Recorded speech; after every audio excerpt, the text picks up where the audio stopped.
chase your cell phone GPS. Okay, absolutely. All right, so, but to get back to Area 51, and I understand that at this point you would be violating a security oath to talk about it, right? Let me put it in terms that it's easier for me to say and not have to go into the details of how I know, but just that I know. I'll present it to everybody very simply. What could be so important at Area 51 that would require the level of secrecy that is in existence around that facility? Well, certainly if I said that we kept the U.S. space fleet there, and that space fleet was what we would understand to be UFOs, even though the technology is easy to describe and easy to talk about and easy to educate people on, you need a lot of background in the evolution of the science that makes those things possible to be able to accept that the U.S. has dozens, if not hundreds, of vehicles that are more than capable of space flight, and make it so we would have a fleet of vehicles that would be seemingly extraterrestrial. And the reason that that has to be kept that way is because if you know that those vehicles exist, you start to question the technology that they're based on. And when you start to do that, then you start to question why we're still using petroleum products and solid rocket boosters and everything else, and things get quickly out of hand after that. So to keep those vehicles a secret is to keep everything else a secret, which is why you would need that level of security to prevent anybody from finding out about it. Okay, but that space fleet, as you call it, is capable of going anywhere easily throughout the solar system without much time or hindrance to the occupants. Okay, and explain how fast one could get to Mars, for example. Just below the speed of light. Okay, but in an hour? A day, I would. A day. Say would be more reasonable. Okay. Incredibly fast. Okay, have you seen these vehicles yourself? I've seen one type of one vehicle. Okay. And compared to when I saw it, which was more than 10 years ago, and what should exist now, I would say that it was a tinker toy bucket of parts compared to what we should have in existence now, based on the evolution of the technology that I know. As far as the off-world basis, I do not possess any personal knowledge. I do, however,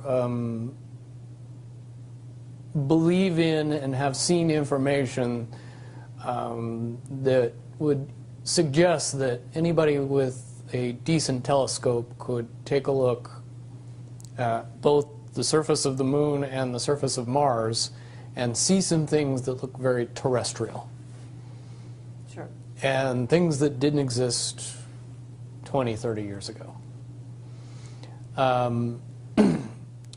One of the caveats that I do have some personal information that I did get personally involved in was some information that had to do with the Stargates and Looking Glass, and more specifically the 2012 problem with those projects. I guess, popular opinion of what's out there right now is that the project was shut down because there was a problem when we approached 2012. I've heard it described a number of ways, but to my knowledge, the problem is that the timelines converge on that point in time. And when you know enough about the Stargate projects and the Looking Glass project to know that how string theory works and how the possibility of possibilities works and how making one choice over here doesn't necessarily mean that the other choice couldn't exist at the same time. But once you get your brain wrapped around this subject, you find out that at the end of 2012, in an easy way to put it, the choices that we make become less and less consequential to the future.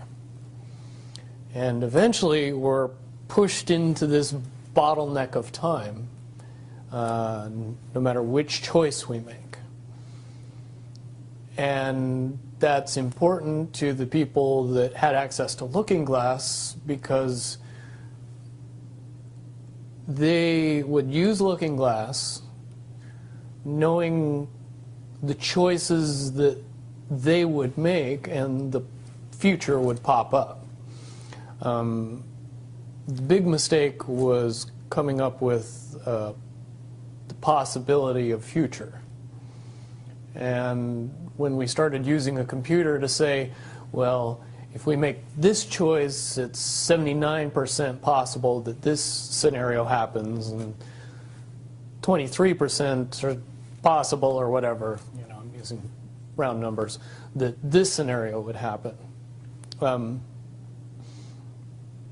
The understanding at the time was that was realistic. However, if you go down the road further and free will continues to exercise itself on this game, that 79% possibility sometimes changes very, very fast. But if you look at the situation in a point of time, it seems very realistic that that's the greatest possibility. What happened was people, very smart people, began to figure out that something big was coming up. Something that made it so all the possibilities of all the future scenarios of any choice, any possibility that was fed in and observed through the Looking Glass inherently ended up in the same future. And no decision and no possibility changed past a certain point. That's the big secret. Okay, so is that certainly 2012 in your understanding? It well coincides with December 21st, 2012. So at that point, all possibilities lead to the same Timelines. Rubicon. All possible timelines lead to the same basic set of history in the future. And what is that history to you? Did you know that, or did you find that out? That is the big question.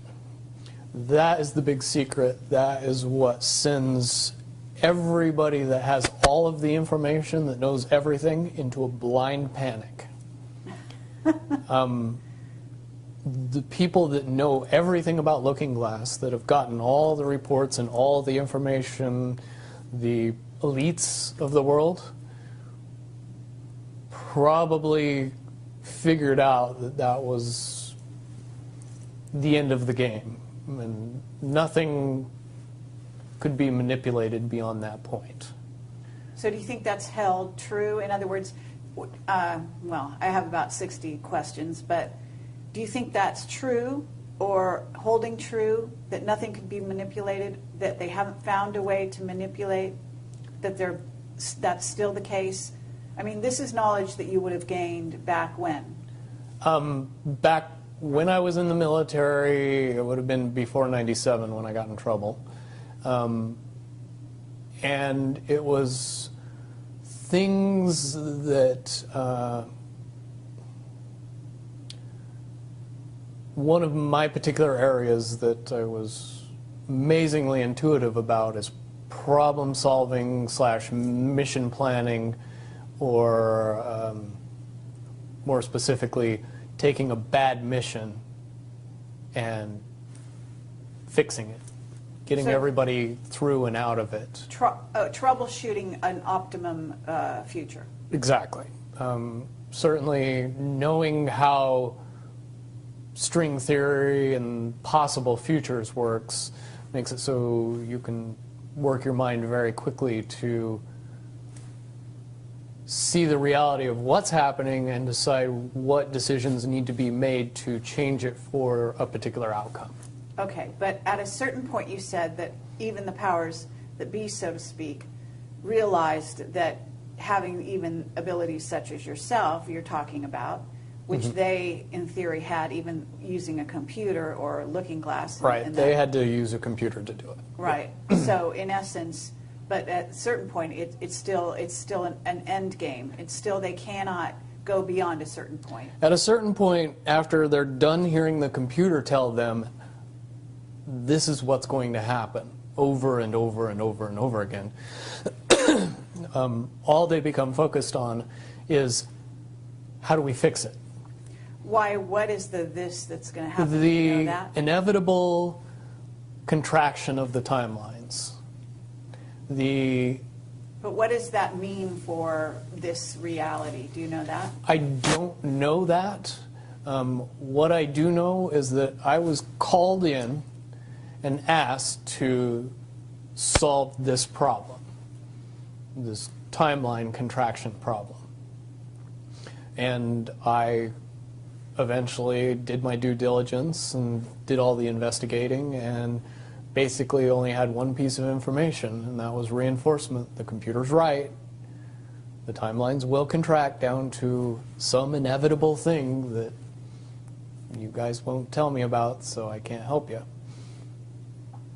But what you're basically, you came back with was, it is inevitable, whatever it is. There is an inevitable event. It's been forecast, it's been predicted, it's been fed to us in a slop trough of what they want us to believe will happen. But they don't actually However, know. they don't actually have control over what happens. They only have control over the reaction, and it seems that no matter what they tried to do to cause their desired reaction, it's going to have an opposite effect. Interesting.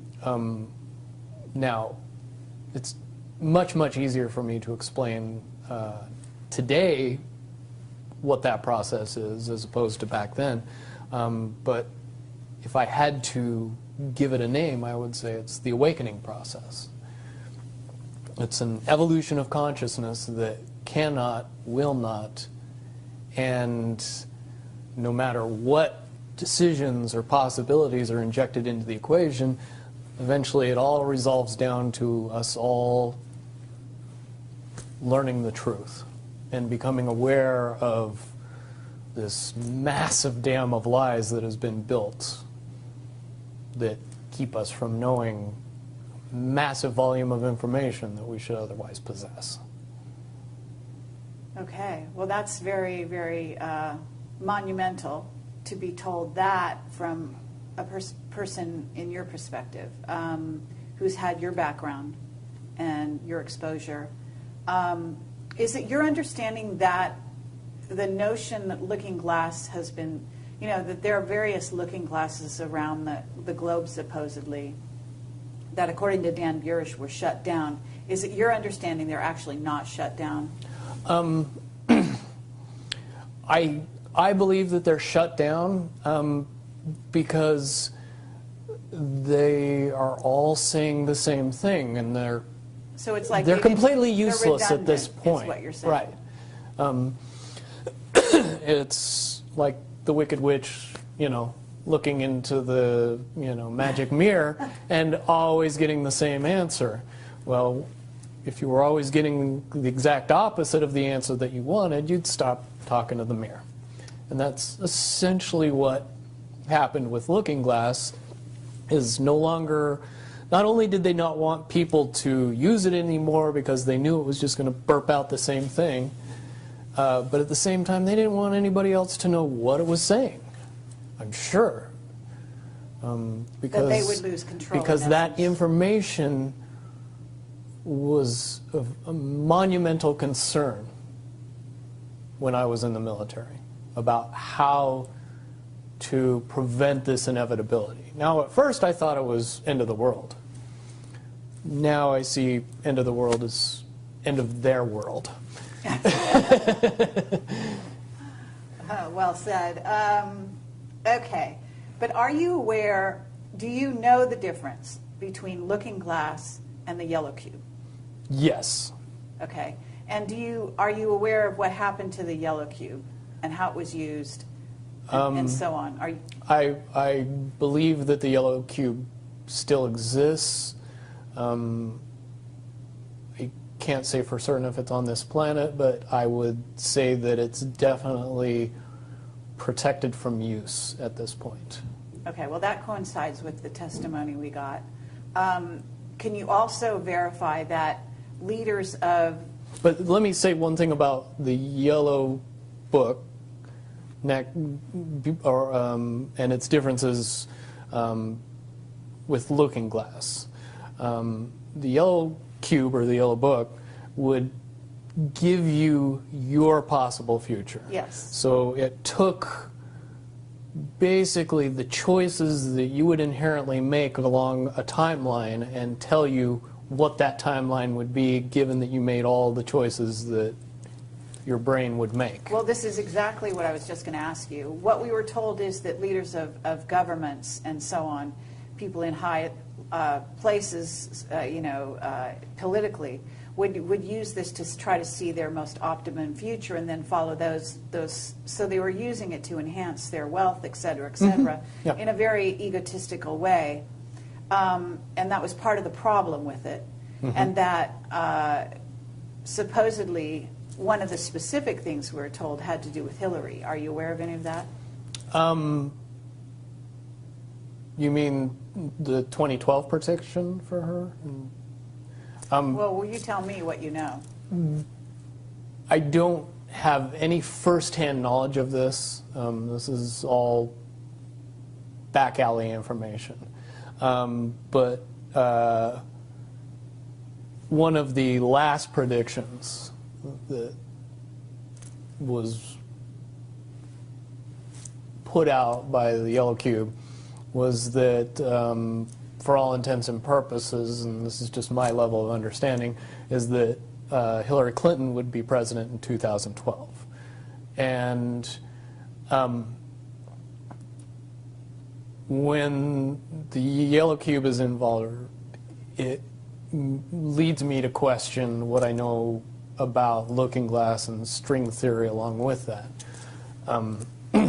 The first question that anybody that knew anything about the process would know is who was using the cube Right. when it made that prediction. If I knew that, then I could tell you why it would predict what it predicted. Wasn't there also an issue with, I'm not sure, but in using the Yellow Cube, Yellow Book, however you want to term it, that they actually had to use it through an intuitive who had a high vibration, had to be in the vicinity to, in a sense, be the go-between between the person who wanted to use the cube Right. and the cube itself, because normally they didn't have the vibration necessary. Correct. And that is a process that would prevent anomalies from popping out in predictions. But it wouldn't completely... No, and I'll tell you why. If it was used properly by somebody that knew how to use it and could eliminate their thought process from the machine's effective use, it would be very easy to get an exact, what future holds. Right. However, anybody that has that ability would inherently know that that information could not be given and would be protected. And that inherent notion would inject something into the yellow cube or the yellow book that would give an inaccurate statement. Just by the person that's using its intuition saying, if I tell the truth, it'll be bad. So the higher levels pick up on that and throw out a different scenario that Right. isn't the truth. It's in a sense the feedback loop gets dirtied somewhere along the line by exposure.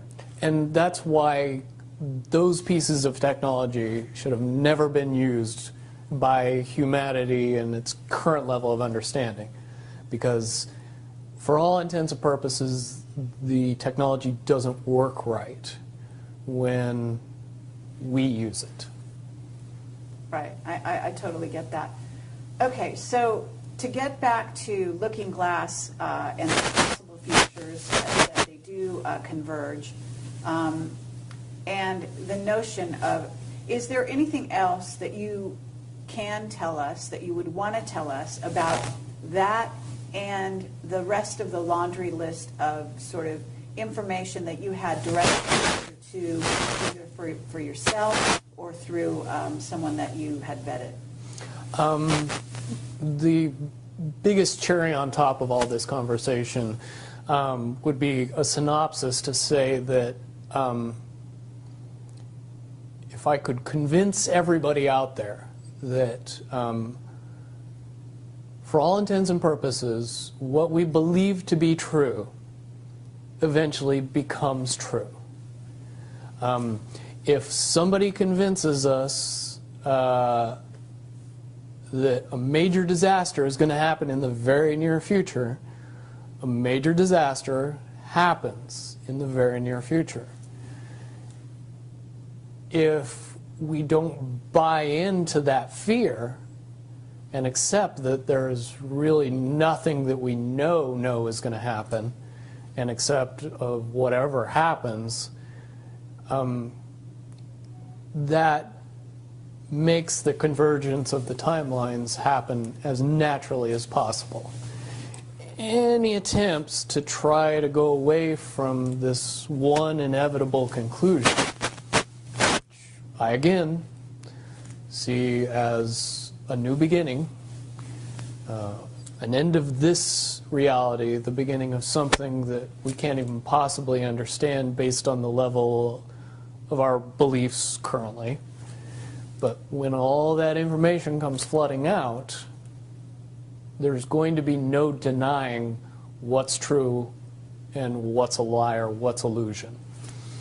We won't have the choice to believe that 9/11 happened because of a bunch of terrorists, because we'll know exactly what's happened.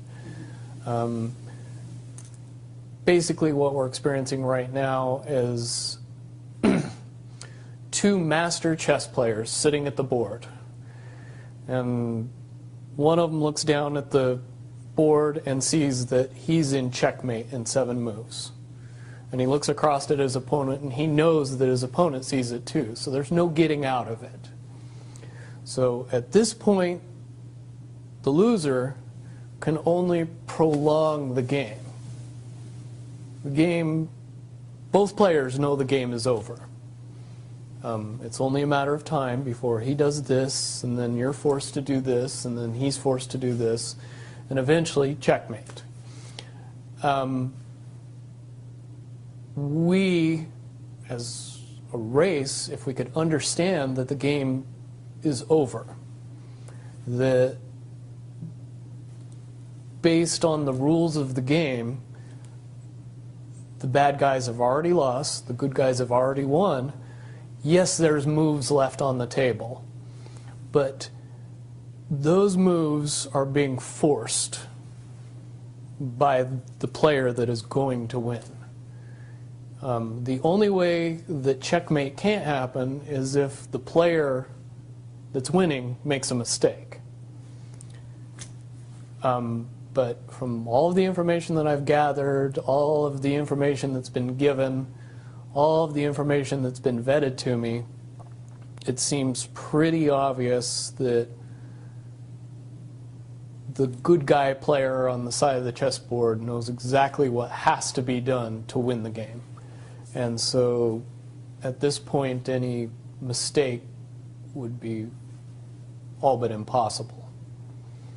But again, you really have to understand the game to know that the guy that's losing is lost. And I'm sure most people sitting watching a chess match between two advanced chess players know the game's over long after the two players know it's over, because they can't see the board and see that there's only 7 moves left. Okay, but when we come to this convergence, and again, you've seen, or the looking glass has seen up to that point. Now, let me say why I believe that it comes down to one inevitability, is because I was entrusted in getting it down to 2 possibilities. And I've heard both of those possibilities talked about in massive proportions, the good and the bad. Okay, do you want to talk, so can you in one sentence say what the good was and the bad was, or are you able to do that? To most easily put it to people, I suppose. One scenario is what most people would understand to be ascension, or an evolution of consciousness that brings us out of the cocoon and turns us into a butterfly. Timeline 2 is some kind of major global catastrophe that drives most of us underground and leaves a few of us on top to fend for ourselves. Very well put. Okay, so I would imagine, and you can... But I would also like to point it out that they call Timeline 2 Timeline 2. It seemed very odd to me that even back then it was identified as not 1. And that Okay. one is the didn't ascension get one. talked about. Okay, but 1 is the one that involves what in essence would be ascension, or moving into, from the cocoon to the butterfly.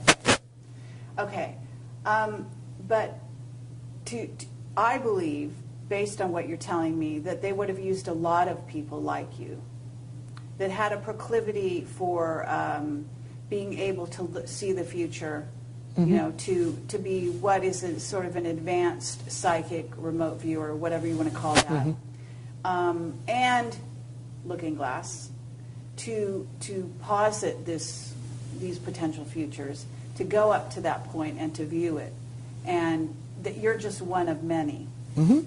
Wouldn't you agree? I would agree. And back in 1991, when I began my little adventure in the military, I would say that it was pretty obvious that there wasn't very many of us. However, you go 20 years into the future, and you find out that it's coming to the point where there's a lot of people that have that ability, that are inherently realizing that ability, and are able, through some unknown extraordinary means, to develop that ability inside themselves without any outside help or assistance. And it's quite obvious that as far as advanced intellectual abilities, as far as simple intelligence levels, and cognitive skills of the human race has increased exponentially in the past 20 years. And people that were 10 years old in 1991 are now 30 years old and fully awake and conscious of this burning inside that says, I am a lot more than what I see in the mirror. Absolutely. Okay. I do have a question in regard to what the military-industrial complex has been working on. Because with the knowledge that you say they have, assuming that they have this level of knowledge that you're talking about, right? In other words, of the timelines converging and the fact that there was going to be something. And I don't know if you saw the movie or the TV show Fast Forward. I mean, but there's been so many possible, scenarios in that regard. But one of the things that goes on is they are very busy building underground bases, supposedly underground cities. And so they seem to be hedging their bets for the negative timeline and putting their emphasis there. And would you say that that is because why would somebody want something negative to come true? Well, of course, the Illuminati have a program that they're working on in that regard. But basically, the sort of well-meaning military that just goes after contingencies, and is just working towards a future that they want to prevent or deal with when it comes. Can you explain why they have been hedging their bets to such a degree on the negative? It's very simple. They're insane. And beyond insane, they have literally deluded themselves into believing that they can somehow manage to get away with what they're trying to get away with. There is a distinct lack of reality in that thinking. Okay, what about the notion that CERN, for example, is engaged in trying to beat that game, as you call it? I would say, look at the problems CERN has had. The crazy little things that have kept that project from moving forward.